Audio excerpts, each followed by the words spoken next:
Adakah yang berulang tahun hari ini? Wah, kalau ada yang berulang tahun hari ini patut mendapatkan hadiah. Ya. Wah, hadiah dari saya. Ada enggak ya yang berulang tahun hari ini? Syukurlah, enggak ada. Kalau ada, ya hadiahnya doa. Dan salah satu pengalaman mendapatkan hadiah doa ketika menjadi imam. Dan hadiah ulang tahunnya adalah pohon doa. Dengan triduum, ada yang juga dengan novena. Namun juga beberapa kali berjumpa dengan orang ya tidak mengingat ulang tahunnya. Jadi sudah tidak ingat lagi ulang tahun buat apa Romo? Ya udahlah biasa saja. Dilakoni, dijalani seperti apa adanya setiap hari. Ada yang mikirinnya itu setahun sebelumnya. Ya wong baru ulang tahun terus mikirin ulang tahun yang tahun depan. Ini karena Sweet 17 Romo. Waduh. Sweet 17. Oh, swidak Romo, 60 tahun. Oh ya enggak apa-apa, 60 tahun perkawinan. Waduh, tambah ini. Ternyata bukan hanya swidak 60 tahun perkawinan Romo. Dan saya mengalami itu. Sungguh bisa bersyukur, bergembira. Ulang tahun.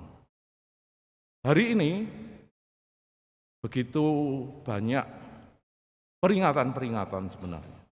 Tentu Pentakosta adalah perayaan turunnya Roh Kudus, Roh yang dijanjikan oleh Yesus, yang diutus oleh Bapa sebagai Roh penolong, sebagai yang menyertai kita senantiasa sampai akhir zaman.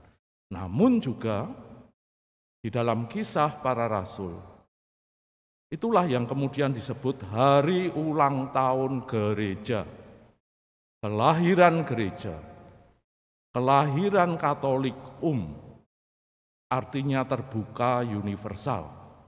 Maka dikisahkan betapa banyak orang dari berbagai suku, berbagai bahasa, latar belakang, mulai kemudian menjadi murid-murid Kristus, menjadi penerima dari iman para rasul yang berangkat dari kebangkitan Tuhan Yesus, kehidupan. Iman para rasul yang kemudian lewat kelahiran gereja, lalu dilanjutkan, diteruskan. Maka ketika kelahiran gereja ini kita diingatkan, rahimnya adalah doa. Maka ada novena Pentakosta, sama seperti yang dilakukan oleh Ibu Maria dan para rasul di ruang atas. 9 hari berturut-turut dengan sukacita, mendasari kelahiran gereja, Maria sebagai bunda gereja, para rasul sebagai tonggak-tonggak batu-batu gereja ini. Dan kita inilah batu-batu yang kemudian disusun oleh Allah yang dikatakan sebagai bait suci, baitnya yang kudus. Saudara-saudari yang terkasih, saya katakan beberapa peringatan. Karena juga hari ini itu hari peresmian Paroki Aloysius Gonzaga yang kemudian didedikasikan, dipersembahkan saat peringatan Santo Aloysius Gonzaga 21 Juni. Apa yang dilakukan dengan kelahiran paroki? Sama seperti apa yang dilakukan orang tua ketika melahirkan anak, di samping rahim kodrati, rahim rohani apa yang dipersiapkan untuk kelahiran itu? Apa yang Anda persiapkan, para calon manten yang akan membangun eklesia domestika, gereja kecil kelahiran Anda ketika mengucapkan janji perkawinan di depan altar atau di dalam gereja. Suatu kelahiran gereja pula, kelahiran kehidupan. Apakah Anda mendasari seperti kelahiran gereja, Pentakosta, novena, 9 hari berturut-turut untuk sesuatu, menerima roh, seperti yang disampaikan Paulus tadi dalam bacaan kedua. Kamu kita ini loh berhutang-hutang roh, bukan soal hutang badan. Kita mohon, roh itulah kehidupan. Bila roh itu dicabut, kita badan yang wadat ini tidak ada apa-apanya. Saudara-saudari sekalian, maka dikatakan tadi supaya kita mohon, hidup kita, kelahiran kehidupan ini bisa dipimpin oleh roh menuju keselamatan. Maka 7 lambang lidah-lidah api yang dimohonkan, 7 lambang kesempurnaan. Apakah ya juga kita laksanakan? Kelahiran suatu rahmat yang berharga. Kehidupan adalah suatu kasih cinta dari Allah yang luar biasa. Semoga kita semakin mampu sebagai pribadi-pribadi, sebagai gereja kecil, sebagai paroki lingkungan wilayah, mengucap syukur atas kelahiran, atas kehidupan, dan selalu didasari dengan doa. Sama seperti keluarga. Family that pray together, stay together. Kita selalu memohonkan. Gereja sudah berabad-abad ini dan menjadi kokoh kuat.